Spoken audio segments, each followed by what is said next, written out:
Humanity is waging war on nature. This is suicidal.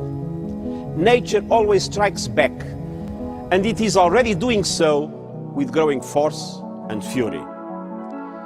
Biodiversity is collapsing, 1 million species are at risk of extinction, ecosystems are disappearing before our eyes, deserts are spreading, wetlands are being lost, every year we lose 10 million hectares of forest, oceans are overfished and choking with plastic waste, the carbon dioxide they absorb is acidifying the seas, coral reefs are bleached and dying, air and water pollution are killing 9 million people annually, more than 6 times the current toll of the pandemic.